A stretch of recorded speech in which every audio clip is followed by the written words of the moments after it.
Lesson 5. Here comes Prince. These two very old people are the father and mother of Mr. William. Their names are Grandpa Robert and Grandma Ava. Hindi अनुवाद। ये दो बहुत बूढ़े लोग mister William के माता पिता हैं। उनके नाम हैं दादा रॉबर्ट और दादी एवा। Hard meanings. वेरी ओल्ड, बहुत बूढ़े। फादर एंड मदर, माता पिता। ग्रैंडपा, दादा। ग्रैंडमा, दादी। एक्सप्लेनेशन। यह वाक्य कहानी की शुरुआत करता है और मुख्य पात्र विलियम के परिवार से हमारा परिचय कराता है। लेखक सबसे पहले विलियम के माता पिता यानी दादा दादी की पहचान देता है, जिससे यह समझ आता है कि परिवार में पुरानी पीढ़ी की उपस्थिति है। इससे आगे आने वाले पारिवारिक संबंधों की नींव तैयार होती है और पाठक को यह महसूस होता है कि कहानी एक संयुक्त परिवार की पृष्ठभूमि में है। And these two very old people are the father and mother of Mrs. William. Their names are Grandpa James and Grandma Maria. Hindi अनुवाद। और ये दो बहुत बूढ़े लोग मिसेस विलियम के माता पिता हैं। उनके नाम हैं दादा जेम्स और दादी area. Hard meanings. Father and mother, माता पिता। मिसेस, श्रीमती। ग्रैंडपा, दादा, यहाँ ससुर के अर्थ में। ग्रैंडमा, दादी, यहाँ सास के अर्थ में। एक्सप्लेनेशन।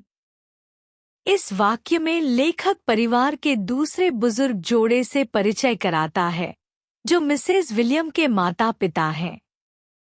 अब कुल मिलाकर घर में 4 दादा दादी हैं, यानी 2 बुजुर्ग जोड़े। यह स्थिति एक बहुपीढ़ीय परिवार की झलक देती है, जहां दोनों पक्षों के दादा दादी साथ में रहते हैं। यह विवरण आगे चलकर कहानी में आने वाली परिवार की कठिनाइयों और भावनाओं को समझने में मदद करेगा। This is Mr. William. This is Mrs. William. Mr. and Mrs. William have a small boy whose name is Prince. Hindi अनुवाद। यह है मिस्टर विलियम। यह है मिसेस विलियम। मिस्टर और मिसेस विलियम का एक छोटा बेटा है जिसका नाम प्रिंस है। Hard meanings. मिस्टर, श्रीमान। मिसेस, श्रीमती। स्मॉल बॉय, छोटा लड़का। हुज नेम इज, जिसका नाम है। एक्सप्लेनेशन। यह वाक्य हमें मुख्य परिवार से पूरी तरह परिचित कराता है, मिस्टर और मिसेस विलियम और उनका बेटा प्रिंस। इस पंक्ति में पहली बार मुख्य पात्र यानी प्रिंस का नाम सामने आता है। कहानी का फोकस अब धीरे धीरे प्रिंस और उसके जीवन की ओर बढ़ रहा है। यह वाक्य बताता है कि 3 पीढ़ियां एक ही घर में एक साथ रह रही हैं, जो कहानी को भावनात्मक और सामाजिक स्तर पर अधिक गहराई देगा। This is Prince. How do you do? And how do you do? And how do you do again? He is pleased to meet you. Hindi अनुवाद। यह है प्रिंस। कैसे हैं आप? और आप कैसे हैं? और फिर से, आप कैसे हैं? वह आपसे मिलकर बहुत खुश है। Hard meanings. How do you do? आप कैसे हैं? अभिवादन के लिए औपचारिक वाक्य। प्लीज टू मीट यू, आपसे मिलकर खुशी हुई। एक्सप्लेनेशन। यहाँ लेखक प्रिंस से पाठकों की सीधी मुलाकात करवाता है, मानो वह खुद सामने खड़ा होकर नम्रता से अभिवादन कर रहा हो। 3 बार हाउ डू यू डू कहना उसकी मासूमियत और उत्साह को दर्शाता है। यह शैली बच्चों की किताबों में आम होती है, जहां पात्र को जीवंत बनाकर उसे पाठकों से जोड़ा जाता है। प्रिंस का प्लीज टू मीट यू कहना यह संकेत देता है कि वह एक सौम्य और संस्कारी बच्चा है जो सबको अपनापन देने वाला है। The whole of this family, the 6 grown-ups, count them, and little Prince William lived together in a small wooden house on the edge of a great town.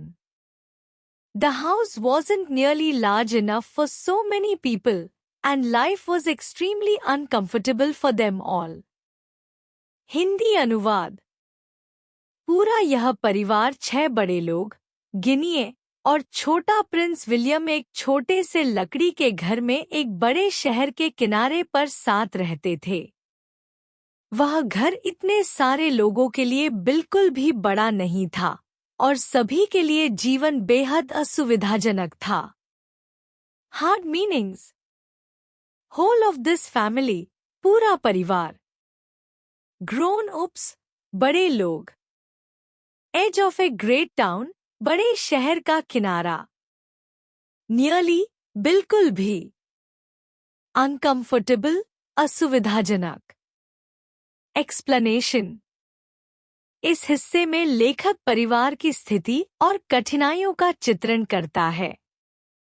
एक छोटे से लकड़ी के घर में 6 वयस्क और एक बच्चा साथ रहना उनकी गरीबी और भीड़-भाड़ वाले जीवन की झलक देता है।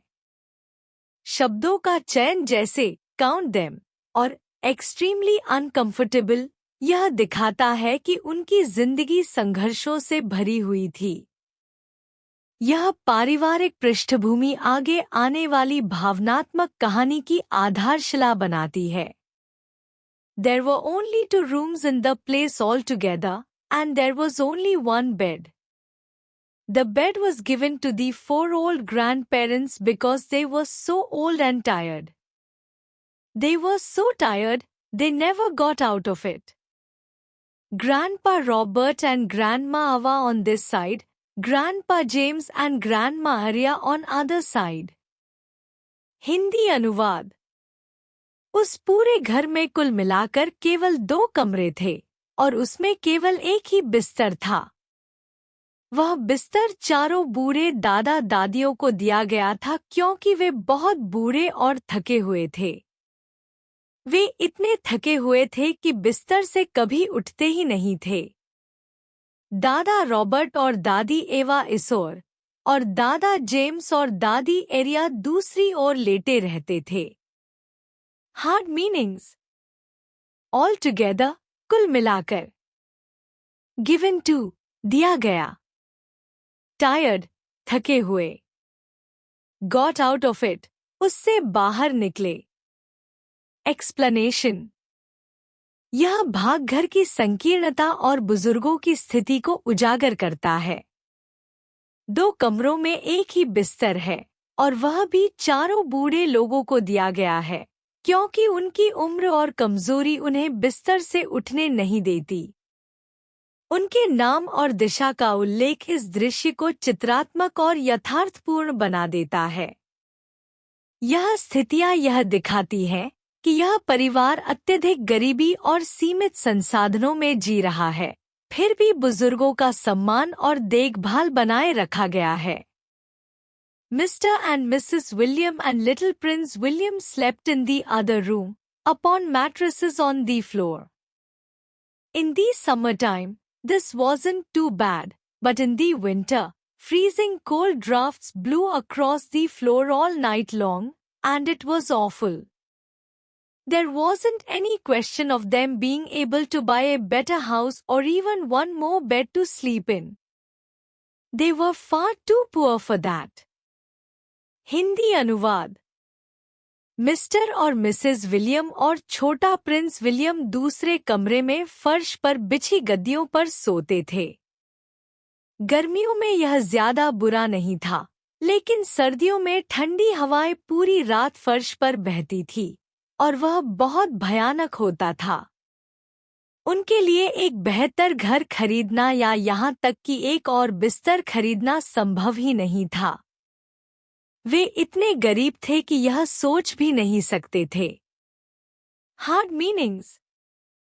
मैट्रेसेस, गद्दे। ड्राफ्ट्स, ठंडी हवाएं। ऑफुल, बहुत खराब। नो क्वेश्चन ऑफ, कोई संभावना नहीं। फार टू पुअर, अत्यधिक गरीब। एक्सप्लेनेशन। इस भाग में परिवार की वास्तविक गरीबी और कठिन जीवन स्थितियां और स्पष्ट होती है। प्रिंस और उसके माता पिता फर्श पर गद्दों पर सोते हैं, जो सर्दियों में बेहद तकलीफदेह हो जाता है। यह हिस्सा भावनात्मक रूप से यह दिखाता है कि परिवार की आर्थिक हालत इतनी कमजोर है कि एक और बिस्तर खरीदना भी संभव नहीं है। लेखक पाठकों को इन पंक्तियों के माध्यम से यह महसूस कराता है कि यह एक ऐसा परिवार है जो संघर्ष, त्याग और सहनशीलता के साथ जीवन जी रहा है। Mister William was the only person in the family with a job. He worked in a toothpaste factory, where he sat all day long at a bench and screwed the little caps onto the tops of the tubes of toothpaste after the tubes had been filled. But a toothpaste cap screwer is never paid very much money, and poor Mr. William, however hard he worked, and however fast he screwed on the caps, was never able to make enough to buy one half of the things that so large a family needed. Hindi अनुवाद। Mister William परिवार में एकमात्र व्यक्ति थे जिनके पास नौकरी थी। वे एक टूथपेस्ट फैक्ट्री में काम करते थे, जहां वे पूरे दिन एक बेंच पर बैठकर भरे हुए टूथपेस्ट की ट्यूबों पर छोटे ढक्कन कसते थे। लेकिन एक टूथपेस्ट कैप कसने वाले को कभी ज्यादा पैसे नहीं मिलते और बेचारे मिस्टर विलियम चाहे जितनी मेहनत करें, चाहे जितनी तेजी से ढक्कन कसें, वे कभी इतने पैसे नहीं कमा पाए कि इतने बड़े परिवार की आधी जरूरतें भी पूरी कर सकें। Hard meanings. जॉब, नौकरी। टूथपेस्ट फैक्ट्री, टूथपेस्ट बनाने की फैक्ट्री। स्क्रूड, कसना। कैप्स, ढक्कन। पेड, वेतन दिया गया। However hard, चाहे जितनी भी मेहनत। लार्ज फैमिली, बड़ा परिवार। एक्सप्लेनेशन। इस हिस्से में लेखक यह दिखाता है कि पूरे परिवार की आर्थिक जिम्मेदारी सिर्फ मिस्टर विलियम पर है और उनका काम भी बहुत साधारण और कम तनख्वाह वाला है। वे दिन भर मेहनत करते हैं, लेकिन फिर भी इतने पैसे नहीं मिलते कि वे अपने परिवार की बुनियादी जरूरतें भी पूरी कर सकें। यह वाक्य गरीबी, सीमित आमदनी और मेहनती जीवन को दिखाता है, जिससे पाठक को उस परिवार के संघर्ष का गहराई से एहसास होता है।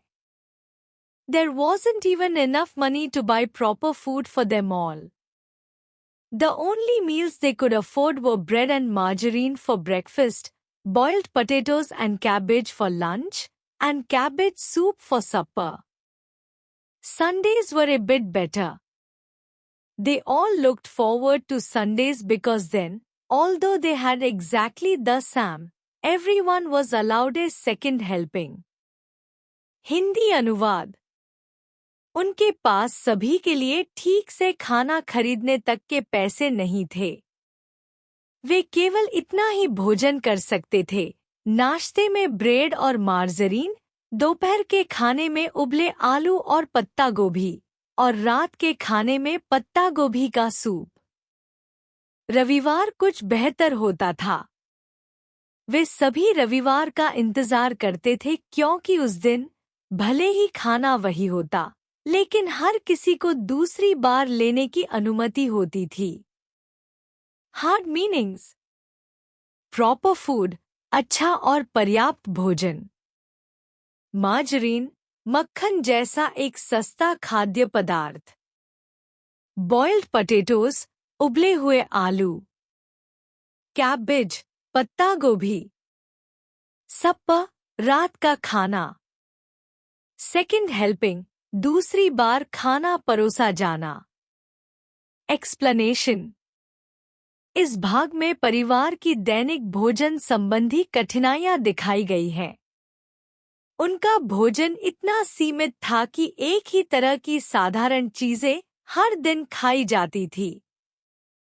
रविवार उनके लिए खास होता था क्योंकि उस दिन वही खाना दोबारा मिल जाता था और यही उनके लिए खुशी और उत्सव की बात होती थी। यह बताता है कि यह परिवार आर्थिक तंगी में जी रहा था, लेकिन फिर भी छोटी छोटी बातों में खुशियां ढूंढता था। The Williams, of course, didn't starve, but every one of them, the two old grandfathers, the two old grandmothers, Prince's father, Prince's mother, and especially little Prince himself went about from morning till night with a horrible empty feeling in their tummies. Hindi अनुवाद। बेशक Williams परिवार भूखे तो नहीं मरते थे, लेकिन उनमें से हर एक, दोनों बूढ़े दादाजी, दोनों बूढ़ी दादियाँ, प्रिंस के माता पिता और विशेष रूप से छोटा प्रिंस सुबह से रात तक अपने पेट में एक भयानक खालीपन का एहसास लेकर घूमते रहते थे। Hard meanings. स्टार्व, भूख से मरना। वेंट अबाउट, दिन भर घूमना। हॉरेबल, भयानक। एम्प्टी फीलिंग, खालीपन का एहसास। टमीज, पेट, बच्चों की भाषा में। एक्सप्लेनेशन। इस वाक्य में परिवार की भूख और कुपोषण का दर्द सामने आता है। वे पूरी तरह भूखे नहीं होते, लेकिन इतना कम खाना होता है कि हर किसी को दिन भर भूख का एहसास बना रहता है, खासकर छोटे प्रिंस को।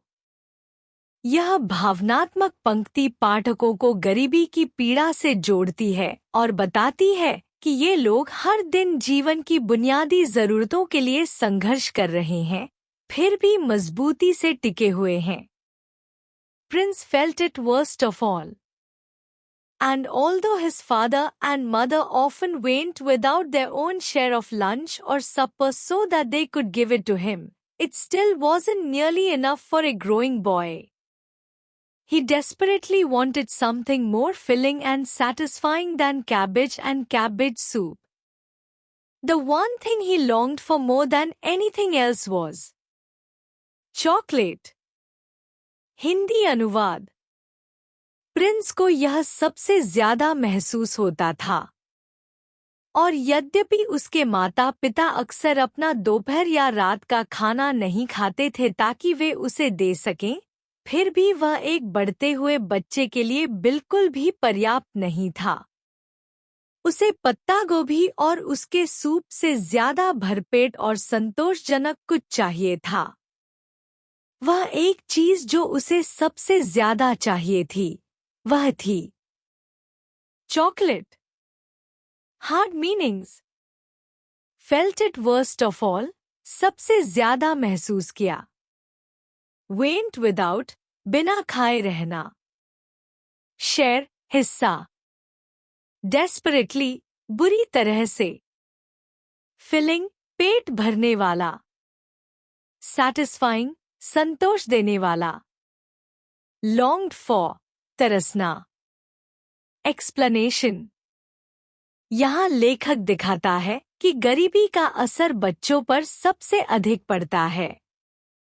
प्रिंस एक बढ़ता हुआ बच्चा है और उसके लिए पर्याप्त भोजन जरूरी है, लेकिन उसके माता पिता खुद भूखे रहकर भी उसे जितना दे पाते हैं वह भी कम पड़ता है।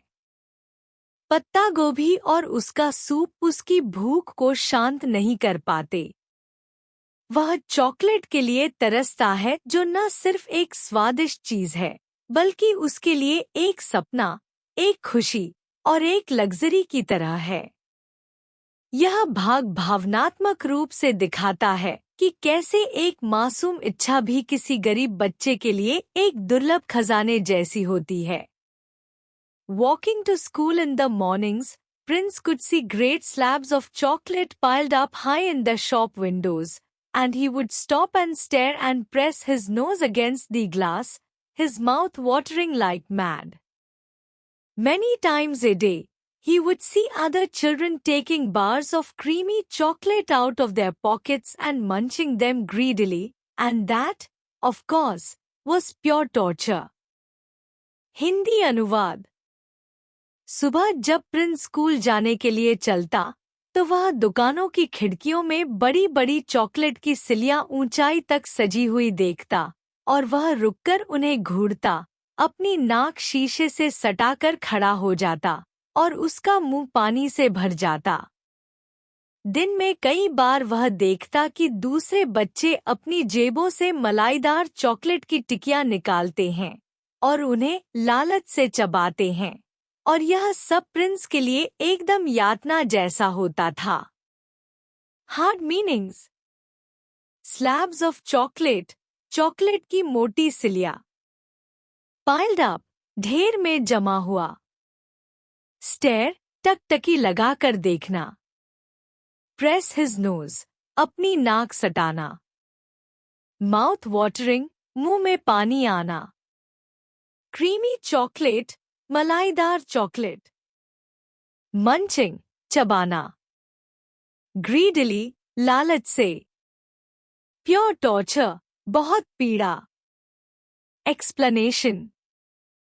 यहाँ लेखक ने एक गरीब बच्चे की इच्छा और असहायता को बहुत भावनात्मक और चित्रात्मक रूप से दिखाया है। प्रिंस जब चॉकलेट देखता है तो वह उसे सिर्फ खाना नहीं चाहता, वह हर उस सुख और स्वाद की कल्पना करता है जो उसके पास नहीं है, जबकि अन्य बच्चे उसे सामने खाकर आनंद लेते हैं। प्रिंस केवल देखने, सूंघने और कल्पना करने तक सीमित है। यह दृश्य आकांक्षा और अभाव की टकराहट को दर्शाता है, जहां चॉकलेट सिर्फ मिठाई नहीं बल्कि एक सपना और पीड़ा दोनों बन चुकी है। Only once a year, on his birthday, did Prince ever get to taste a bit of chocolate. The whole family saved up their money for that special occasion, and when the great day arrived, Prince was always presented with one small chocolate bar to eat all by himself. And each time he received it, on those marvelous birthday mornings, he would place it carefully in a small wooden box that he owned, and treasure it as though it were a bar of solid gold, and for the next few days, he would allow himself only to look at it, but never to touch it. Hindi अनुवाद। साल में केवल एक बार, अपने जन्मदिन पर ही Prince को थोड़ा सा चॉकलेट चखने को मिलता था। पूरा परिवार उस खास मौके के लिए पैसे बचाता था, और जब वह महान दिन आता तो प्रिंस को हमेशा एक छोटी सी चॉकलेट की टिकिया दी जाती जो वह अकेले खा सकता था। और हर बार जब वह उसे पाता, उन शानदार जन्मदिन की सुबह में, वह उसे बड़े जतन से एक छोटे से लकड़ी के डिब्बे में रख देता, जैसे वह कोई ठोस सोने की ईंट हो। और अगले कुछ दिनों तक वह खुद को बस उसे देखने की इजाजत देता, छूने की नहीं। Hard meanings. Once a year, साल में एक बार। स्पेशल ओकेजन, खास अवसर। मार्वेलस, शानदार। वुडन बॉक्स, लकड़ी का डिब्बा। ट्रेजर, संजोकर रखना। सॉलिड गोल्ड, ठोस सोना। अलाउ, अनुमति देना। टच, छूना। Explanation.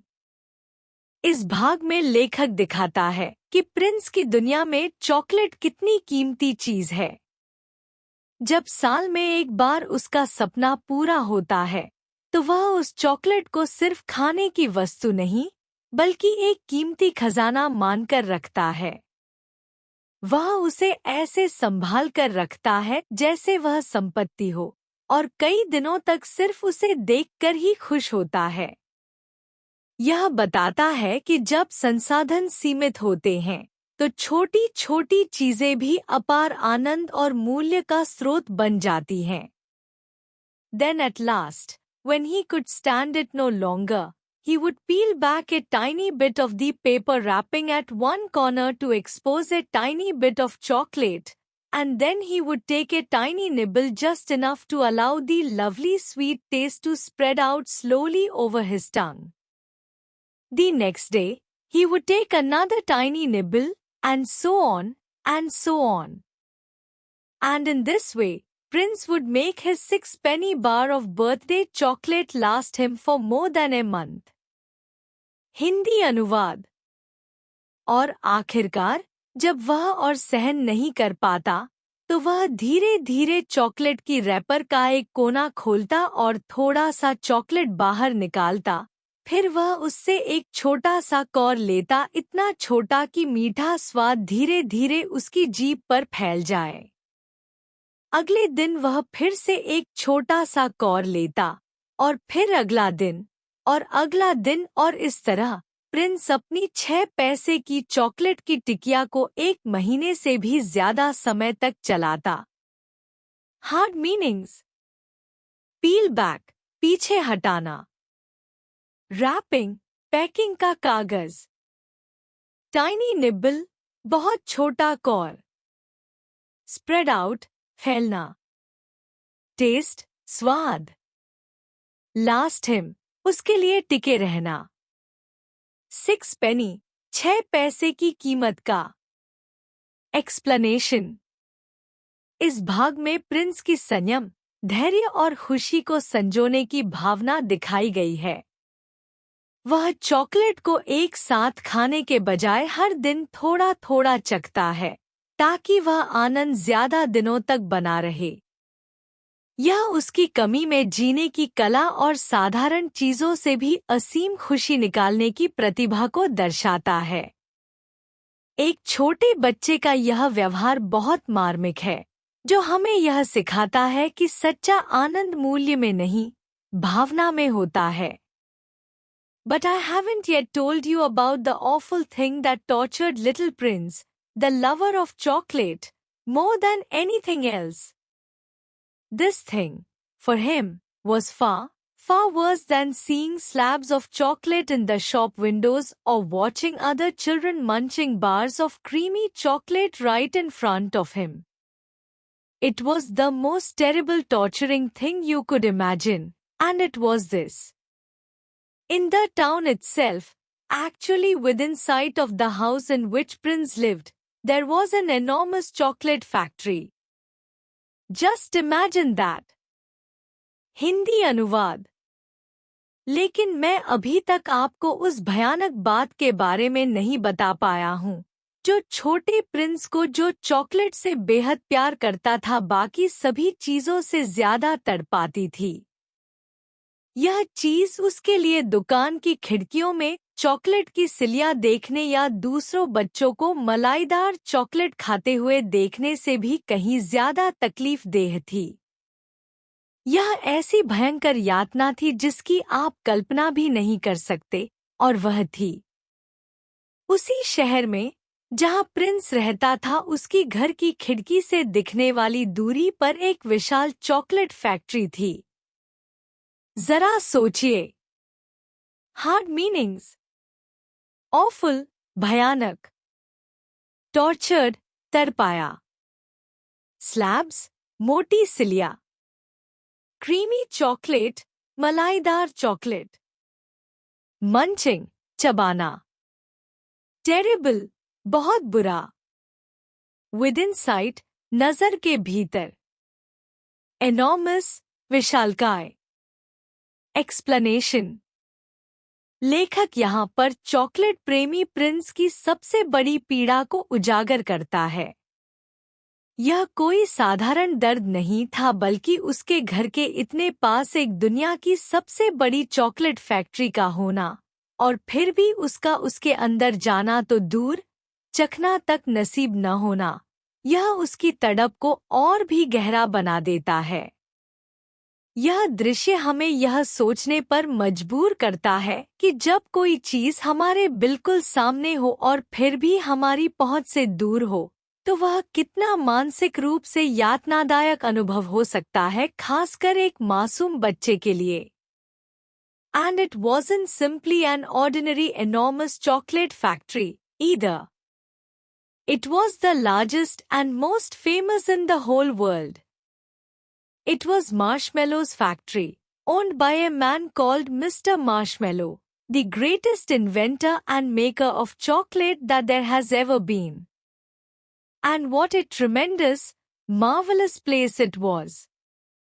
It had huge iron gates leading into it, and a high wall surrounding it, and smoke belching from its chimneys, and strange whizzing sounds coming from deep inside it.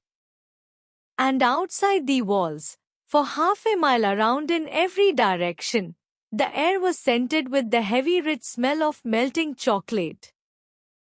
Hindi अनुवाद। और यह कोई साधारण विशाल chocolate factory नहीं थी। यह पूरी दुनिया की सबसे बड़ी और सबसे मशहूर फैक्ट्री थी। यह थी मार्शमेलो की फैक्ट्री, जो एक व्यक्ति मिस्टर मार्शमेलो की थी, जो अब तक के सबसे महान चॉकलेट निर्माता और आविष्कारक माने जाते थे। और यह जगह कितनी शानदार और अद्भुत थी। उसमें विशाल लोहे के गेट थे जो अंदर की ओर खुलते थे। चारों तरफ ऊंची दीवारें थी, चिमनियों से धुआं निकलता रहता था और भीतर से अजीब तरह की वून जैसी आवाजें आती थी। दीवारों के बाहर आधे मील तक चारों दिशाओं में हवा में पिघलती हुई चॉकलेट की भारी मीठी खुशबू फैली रहती थी। Hard meanings. ऑर्डिनरी सामान्य, फेमस प्रसिद्ध, इन्वेंटर आविष्कारक, मार्वेलस अद्भुत, ह्यूज आयरन गेट्स बड़े लोहे के फाटक, सराउंडिंग घेरने वाली, बेल्चिंग धुआं निकालना, विजिंग साउंड्स मशीनों की आवाज, सेंटेड खुशबू से भरी, मेल्टिंग चॉकलेट पिघलती हुई चॉकलेट। एक्सप्लेनेशन। इस हिस्से में लेखक हमें मिस्टर मार्शमेलो की फैक्ट्री के बारे में कल्पनाशील और आकर्षक विवरण देता है। यह केवल एक फैक्ट्री नहीं, बल्कि हर बच्चे के सपने जैसी जगह है, विशाल, रहस्यमयी और चारों ओर मीठी चॉकलेट की खुशबू से भरी। मिस्टर मार्शमेलो को महान चॉकलेट निर्माता बताया गया है, और फैक्ट्री के भीतर की अजीब मशीनों की आवाजें उस जगह को और भी रहस्यमय बनाती हैं। यह वर्णन एक जादुई दुनिया का एहसास कराता है, जहां हर चीज बच्चों की कल्पना को छूती है, लेकिन सबसे दुखद यह है कि प्रिंस के लिए यह सब कुछ सिर्फ बाहर से देखने और सूंघने तक ही सीमित है। Twice a day, on his way to and from school, little Prince William had to walk right past the gates of the factory. And every time he went by, he would begin to walk very, very slowly, and he would hold his nose high in the air and take long deep sniffs of the gorgeous chocolatey smell all around him. Oh, how he loved that smell! And oh, how he wished he could go inside the factory and see what it was like. Hindi अनुवाद। हर दिन 2 बार school जाते समय और school से लौटते समय छोटा Prince William उसी चॉकलेट फैक्ट्री के फाटकों के पास से गुजरता था। और हर बार जब वह वहां से गुजरता तो बहुत धीरे धीरे चलने लगता और अपनी नाक को ऊपर उठाकर चारों ओर फैली स्वादिष्ट चॉकलेट जैसी खुशबू को गहरी सांसों से सूंघता। ओह, उसे वह खुशबू कितनी पसंद थी। और ओह, वह कितना चाहता था कि वह उस फैक्ट्री के अंदर जा सके और देख सके कि भीतर क्या है। Hard meanings. Walk right past, बिल्कुल पास से गुजरना। स्निफ्स, सूंघना। गॉर्जियस, बहुत सुंदर। चॉकलेटी, चॉकलेट जैसी। स्मेल, खुशबू। विश्ड, इच्छा करना। एक्सप्लेनेशन। यह हिस्सा प्रिंस के दिन प्रतिदिन के अनुभव को दर्शाता है, जब वह स्कूल आते जाते मिस्टर मार्शमेलो की फैक्ट्री के सामने से गुजरता है। उसके मन में गहरी लालसा होती है, चॉकलेट की खुशबू उसे अपनी ओर खींचती है और उसका हर कदम धीमा और भावुक हो जाता है। वह सिर्फ सूंघ सकता है, लेकिन छू नहीं सकता, देख नहीं सकता। यह स्थिति उस दर्द को दर्शाती है जो कमी और सपनों के बीच की दूरी से पैदा होती है। एक बच्चे की अपूर्ण चाहत और उसकी कल्पनाओं में बसे स्वर्ग जैसे स्थान को यहाँ बहुत ही मार्मिक ढंग से प्रस्तुत किया गया है। निष्कर्ष: प्रिंस विलियम एक बहुत ही प्यारा और समझदार लड़का है, जो अपने माता पिता और 4 बुजुर्ग दादा दादी के साथ एक छोटे से घर में रहता है। उनके पास न तो अच्छा घर है, न बिस्तर और न ही भरपेट खाना। सिर्फ मिस्टर विलियम ही टूथपेस्ट फैक्ट्री में काम करते हैं और जितना कमाते हैं उससे पूरे परिवार का गुजारा मुश्किल से चलता है। प्रिंस को सबसे ज्यादा प्यार चॉकलेट से है, लेकिन इतने गरीब होने के कारण वह साल में सिर्फ एक बार अपने जन्मदिन पर एक छोटा सा चॉकलेट बार खा पाता है। वह उस चॉकलेट को बहुत संभाल कर बड़े प्यार से 1 महीने तक थोड़ा थोड़ा करके खाता है। लेकिन सबसे ज्यादा दुख उसे तब होता है जब वह रोज स्कूल जाते समय मिस्टर मार्शमेलो की वर्ल्ड फेमस चॉकलेट फैक्ट्री के सामने से गुजरता है। वहां से आती मेल्टिंग चॉकलेट की भीनी भीनी खुशबू उसे बेचैन कर देती है। वह खड़ा होकर सिर्फ उस खुशबू को महसूस करता है और सोचता है, काश मैं कभी इस फैक्ट्री के अंदर जा पाता। यह कहानी एक गरीब बच्चे की विश, स्ट्रगल और सेंसिटिविटी को दर्शाती है। यह हमें सिखाती है कि छोटी सी चीजें जो दूसरों के लिए आम होती हैं, किसी के लिए प्रेशियस ड्रीम हो सकती हैं। लिस्ट ऑफ एंटोनिम्स: ओल्ड बूढ़ा, यंग युवा, स्मॉल छोटा, लार्ज बड़ा, पुअर गरीब, रिच अमीर, कंफर्टेबल आरामदायक, अनकंफर्टेबल असुविधाजनक, समर गर्मी, विंटर सर्दी, ब्रेकफास्ट सुबह का खाना, डिनर रात का खाना, फुल पूरा, एम्प्टी खाली, स्वीट मीठा, बिटर कड़वा, आउटसाइड बाहर, इनसाइड अंदर, लव प्यार, हेट घृणा।